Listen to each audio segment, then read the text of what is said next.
अभी आपको अहम खबर से आगाह करेंगे। आपको बताएं कि साइफर केस का मामला है। ऑफिशियल सीक्रेट एक्ट अदालत ने महफूज फैसला सुना दिया है। और आपको ये बताएं कि शाह महमूद कुरैशी 2 रोज़ा जिस्मानी रिमांड पर FIA के हवाले कर दिए गए हैं। खबर आपको दे रहे हैं, पेशरफ नहीं हुई तो मजीद जिस्मानी रिमांड नहीं दिया जाएगा। अदालत की जानिब से ये भी कहा गया है।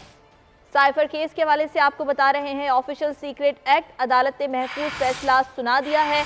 और ये बताया जा रहा है कि शाह महमूद कुरैशी जिस्मानी रिमांड पर FIA के हवाले कर दिए गए हैं। इस मौके पर अदालत की जानिब से ये रिमार्क्स दिए गए कि मजीद रिमांड नहीं दिया जाएगा। साइफर केस का मामला है और शाह महमूद कुरैशी को जिस्मानी रिमांड पर FIA के हवाले कर दिया गया है। और ये बताया जा रहा है कि अदालत की जानिब से ये रिमार्क्स भी सामने आए हैं कि 2 रोज़ा जिस्मानी रिमांड इस वक्त शाह महमूद कुरैशी का दिया जा रहा है, FIA के हवाले कर दिया गया है। ताहम रिमांड में मजीद तौसी नहीं की जाएगी, अदालत की जानिब से ये भी कहा गया है। साइफर केस के हवाले से आपको अपडेट कर रहे हैं।